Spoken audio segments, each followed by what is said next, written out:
మీ business ఏదైనా మీ ఊర్లో promotion చేయాలంటే అది సుమన్ టీవీతోనే సాధ్యం. ఇప్పుడే సంప్రదించండి. హాయ్ హలో నమస్తే వెల్కమ్ టు సుమన్ టీవీ. నేను మీ శ్రవంతి. ప్రస్తుతం మనం ఇప్పుడు రాజన్న సిరిసిల్ల జిల్లా బోయినపల్లి మండలము అనంతపల్లి గ్రామంలో ఉన్నామండి. అనంతపల్లి గ్రామానికి చెందిన నూనె తిరుపతి తీవ్ర అనారోగ్యంతో అయితే చనిపోవడం అయితే జరిగింది.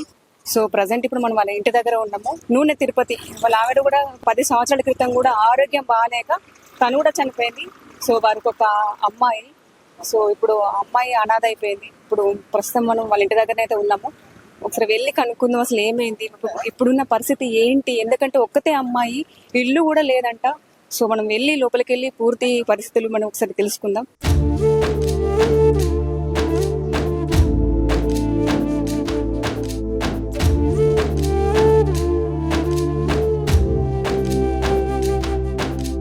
తిరుపతి వాళ్ళ ఇల్లు మొత్తం పూర్తిగా కూలిపోయింది. అసలు ఇల్లే లేదు, ఓన్లీ ఒక గోడలు మాత్రమే కనిపిస్తున్నాయి. మొత్తం మనం కూలిపోయి అయితే కనబడుతుంది. సో చూడొచ్చు, మనం ఒకసారి లోపలికి కూడా వెళ్దాము.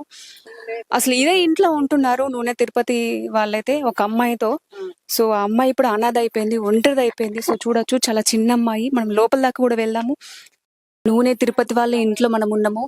ఇల్లు చూస్తే చాలా దారుణంగా ఉందండి. అసలు ఇక్కడ ఉన్న పరిస్థితి చూస్తే అసలు చాలా దారుణంగా ఉంది. ఇదే ఇంట్లో ఉంటున్నారట. సో అసలు తను చనిపోయాడు. ఇప్పుడు అమ్మాయి అయితే ఒంటరిది అయిపోయింది. ఎలా ఉంటారండి ఈ ఇంట్లో? ఒకసారి ఇల్లు చూస్తే అర్థమవుతుంది, చాలా దారుణంగా ఉంది.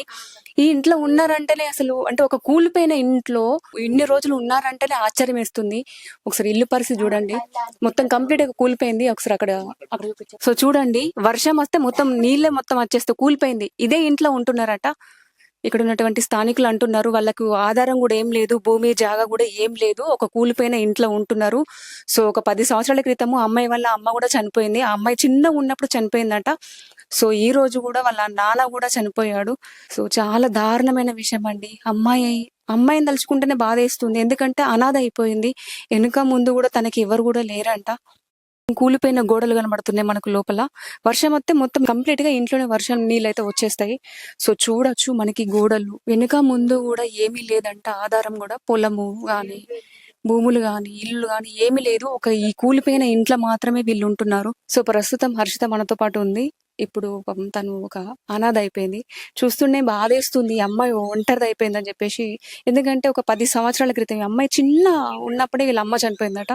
ఒక 10 సంవత్సరాలు అవుతుందని చెప్పేసి ఇక్కడ ఉన్నటువంటి స్థానికులు కూడా మనతో అన్నారు.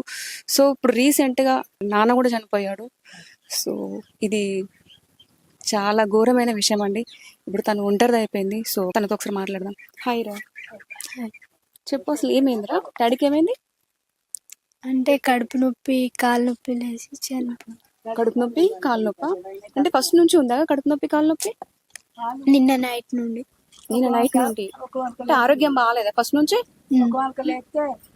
అసలు ఏమైంది? చూపించుకోలేడు హాస్పిటల్లో? చూపించుకున్నాడు, కానీ మళ్ళీ ఏం చేస్తుండేవాడు నాన్న? కూలి పని. కూలి పని చేస్తుండేవాడు. నువ్వు చదువుకుంటావా? ఏం చదువుకుంటున్నావు? 8th class. 8th class. Government స్కూల్లోనేనా? మొత్తం నాన్న చూసుకునేవాడా నిన్ను? కాదు, అమ్మమ్మ వాళ్ళు. అమ్మమ్మ చూసుకుంటుండేది. నాన్న మాత్రమే ఇక్కడ ఉండి, నువ్వు ఎక్కడ ఉంటావు? అమ్మమ్మ దగ్గర ఉంటావా, నాన్న దగ్గర ఉంటావా? అమ్మమ్మ. అమ్మమ్మ దగ్గర ఉంటావు. నాన్న ఒక్కడే ఇక్కడ ఉండేవాడా? నానమ్మ డాడీ ఇక్కడ ఉంటారు, నువ్వు మాత్రం అమ్మమ్మ దగ్గర ఉంటావు. అంటే ఫస్ట్ నుంచి, ముందు నుంచి ఆరోగ్యం బాగాలేదా నాన్నది? మధ్యలో. మనతో తిరుపతి వాళ్ళ బావగారు కూడా ఉన్నారు. ఒకసారి మనం వారిని కూడా అడుగుదాం, అసలు ఏమైంది, అసలు తిరుపతి ఇంత సడన్ గా ఎలా చనిపోయిండు అని చెప్పేసి ఒకసారి మనం వారిని కూడా అడిగి తెలుసుకుందాం. హలో అండి, నమస్తే. హలో నమస్తే. తిరుపతికి ఏమైందంటే పానమ్మ వాళ్ళ అమ్మ వాళ్ళ భార్య 10 సంవత్సరాల క్రితం చచ్చిపోయింది. అప్పుడు అప్పటి నుండి కూలి పని చేసుకుంటా, అదొకటి ఇదొకటి పని చేసుకుంటా బతికిండు. ఆమెకి ఎట్లయింది? ఆమె ఎట్లా చనిపోయింది? ఏమైందంటే నేను దుబాయ్ నుంచి ఇంటికి వచ్చినప్పుడు మాకు ఏం బీమారి అన్న మాకు తెలియలే. ఆరోగ్యం బాగాలేదు. ఒక 3 నెలలు 4 నెలలు వండుకున్నది, చనిపోయింది. అప్పుడు మళ్ళీ అక్కడ చనిపోయింది. చచ్చిపోయిన నాడు మేము మేనం పోయి చూస్తే మాకు ఏం బీమారి అడిగినా అని మాకు చెప్పలేరు. దాకా కోసం పాడినానే తోలుకపోయినాం, తోలుకొచ్చినాం అని చెప్పారు. తోలుకొచ్చినాక మళ్ళీ సరే మేము చచ్చిపోయినాక అంతా ఇంటికి వెళ్ళి వచ్చినాం. ఆ పాప ఏం చేసిందంటే వాళ్ళ ఇంటికనే మేమే దాస్తాం, మేము ఇక్కడనే ఉంచుకుంటాం అని వాళ్ళు మానమాలు చెప్పారు. మానమాలు చెప్పినాక ఈడికి వచ్చినాక మా బామ్మడికి ఒక సంవత్సరం కింద పానం బాగా లేకుంటే కడుపు నొప్పి దాఖలు నొప్పి అంటే మేము ఎమడాలకు తీసుకుపోయినాం. పక్క పైసలు 2 లక్షలు 3 లక్షలు అవుతాయి అని చెప్పారు. అన్నాక ఏం చేశారంటే కర్మారి దాఖల్లో తీసుకుపోయినాం. కర్మారి దాఖల్లో తీసుకుపోయినాక దాఖల్లో నుంచి వరంగల్ రాస్తే అక్కడ కూడా గ్యారంటీ లేదని చెప్పారు. సూర్య నరసింహాలకు తీసుకుపోయినాం. సూర్య నరసింహాలకు తీసుకుపోయినాక వాళ్ళు ఏమేం చేశారంటే మాకు ఇన్ని ఊరి మీద దండం పెట్టి అడిగితే కొంచెం సాయం చేశారు. మళ్ళీ సాయం చేసినాక నేను 40,000 దాకా నేను పెట్టుకున్నాను. మా వదిన 20,000 దాకా పెట్టుకున్నది. ఇప్పుడు మాకు పెట్టంత మా బామ్మడి చిన్న బామ్మడి 5,000 దాకా పెట్టుకున్నాడు. మా దగ్గర పెట్టంతా ఓసీలు లేక ఈ ఆరోగ్యంతో అప్పటి బాధపడ్డాడు. పని ఉన్ననాడు కూలి పని చేసుకున్నాడు, ఉన్ననాడు తిన్నాడు, లేనినాడు తినక ఉపాసం ఉన్నాడు. మళ్ళీ అవస్థ ఉన్నప్పుడు మాకు తోలుకపోదాం మా దగ్గర అందరి దగ్గర పైసలు లేకుండా పరిస్థితి ఉన్నది. సహకార దాఖలు తీసుకుపోదామన్నా మందులు ఆడమంటే ఒకసారి తోలుకపోయి చూపించినాం. చూపిస్తే ఏంటంటే ప్రైవేట్లో తీసుకుపోతానే మంచిగా అవుతాడని చెప్పారు. ప్రైవేట్లో తోలుకపోదామంటే మాకు దగ్గర ఒకరి దగ్గర పెట్టంత కెపాసిటీ లేదు. మేము దానికోసం ఇలా నిన్న అవస్థ బాధపడ్డాడు. ఇవాళ మేము సర్కారు దాఖలు తీసుకుపోతాం మేము అనుకున్నాం. తీసుకుపోతాం అనుకున్న వరకు నేను ఇంత వ్యవసాయం పనికి అటు ఇటు పోయే వరకు 9:30 వరకు చనిపోయినా నేను వచ్చిన నేను వచ్చి ఇప్పుడు మాకు దాఖలు వరకు మాకు పెట్టుబడి లేకుంటున్నాం. గరీబ్ పరిస్థితి మాది కూడా. వీళ్ళకి ఏమైనా భూములు జాగాలు ఇల్లు ఇట్లా ఉన్నాయా? భూమి జాగా ఏం లేదు. గిదే ఉన్నారు. ఏం లేదు భూమి జాగా కూలిపోయిన ఇల్లే ఉన్నది. ఇల్లునేమో ఇన్ని రోజులు ఇల్లునే ఉంటాయి. అందరు ఇల్లునే ఉండు మా బామ్మర్థం ఇల్లుండు. అప్పుడు కొంచెం కూలిపోకుండా మంచిగా ఉండే అల్లనే ఉండు. కూలిపోయిన అల్లనే ఉండు. మా చిన్న బామ్మర్థం ఉండు. మా అత్తగట్టి ఇల్లు ఉంటారు. ఇల్లు ఉన్నాక ఏం చేశారంటే మేసలు అత్తలేదు. మా చిన్న బామ్మ రేకులు వేసుకున్నాడు. వాళ్ళు ఎంతమంది అన్నదమ్ములు తిరుపతి వాళ్ళు? ఇద్దరు అక్కదళ్ళు మదాళ్ళు ఇద్దరు, మొత్తం అక్కదళ్ళు 4 అన్నమాట. ఇప్పుడు చదువుకుంటుంది. ప్రభుత్వం ఏమైనా సాయం చేయాలని మేము అనుకుంటున్నాం. అమ్మాయికి కూడా ఎక్కడ ఏమేమి లేదు. వెనక ముందు ఎవరు లేరు, అనాథ అయిపోయింది. ప్రభుత్వాన్ని ఆదుకోవాలని నేను కోరుకుంటున్నాను.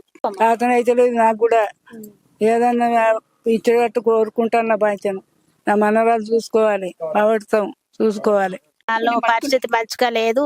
ఇగో తల్లి వేయింది తండ్రి వేయిండు బాంచను మీరు ప్రభుత్వం అన్నది అందరు ఆదుకోవాలి. బాంచను తల్లికి సాధ కాకుండా అవుతుంది.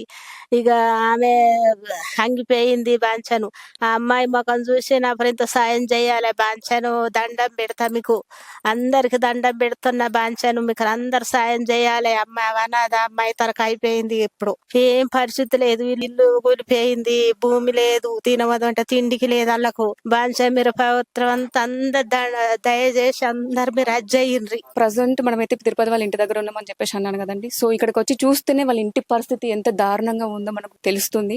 సో ఇప్పుడు ఈ అమ్మాయి కూడా ఒంటరిది అయిపోయింది. ఎందుకంటే 10 సంవత్సరాలు అవుతుందంటే ఈ అమ్మాయి చిన్న ఉన్నప్పుడే వాళ్ళ అమ్మగారు అయితే చనిపోయారు. సో ఇప్పుడు వాళ్ళ నాన్నగారు కూడా చనిపోయాడు. సో ఇదే ఇంట్లో ఉంటుండేనట. తిరుపతి వాళ్ళ అమ్మనేమో ఇదే ఇక్కడ ఉంటుండేనట. ఇక్కడ వర్షం వచ్చి మొత్తం తడుస్తా ఉంటే అప్పుడు ఈ రూమ్ లోకి వచ్చి ఉండేవాళ్ళంట. తనేమో హర్షితనేమో వాళ్ళ మేనమామ దగ్గర పెరుగుతుందంట. చిన్నప్పటి నుండి అమ్మ లేదు కాబట్టి ఇక వాళ్ళే తీసుకెళ్లి అక్కడే ఉంటుందట. సో ఇప్పుడు నాన్నగారు కూడా లేదు. సో ఏదో కూలో నాలో వేసుకొని ఇట్లా పొట్ట కోసం బతుకుతుండేవాడట. ఉన్నప్పుడు తింటుండే, లేనప్పుడు పస్తులు ఉంటుండేనట. ఎంతో కొంత ఇక అమ్మాయిని కూడా ఎందుకు ఇబ్బంది పెట్టాలని చెప్పేసి అయితే ఆయన అయితే వాళ్ళ మేనమామ దగ్గర ఉంచిండు.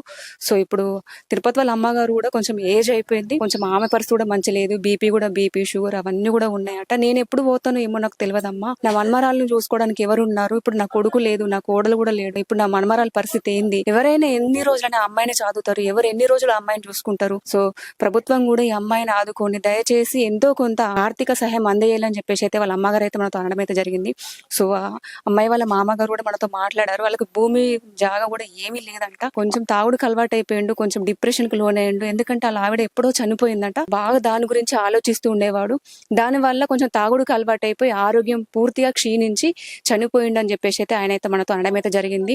సో ఇప్పుడు అమ్మాయిని చూస్తేనే కొంచెం బాధాకరంగా ఉంది. ఎందుకంటే అమ్మాయి ఒంటరిది అయిపోయింది. ఎవరైనా ఎన్ని రోజులు చదువుతారు? మేనమామైనా, మేనత్త అయినా, చుట్టాలైనా, బంధువులైనా ఎన్ని రోజులని వాళ్ళు చూసుకుంటారు? సో ఇప్పుడు అమ్మాయి పరిస్థితి చూస్తేనే చాలా దారుణంగా ఉంది. ఎందుకంటే ఒంటరిది అయిపోయి అనాథ అయిపోయింది. సో ప్రభుత్వం కూడా ఎంతో కొంత దయచేసి కొంచెం ఆ అమ్మాయిని ఆదుకోవాల్సిందిగా ఈ సుమన్ టీవీ ద్వారా నేను తెలియజేస్తున్నాను. కెమెరామెన్ రవితో నేను మీ శ్రవంతి, సుమన్ టీవీ.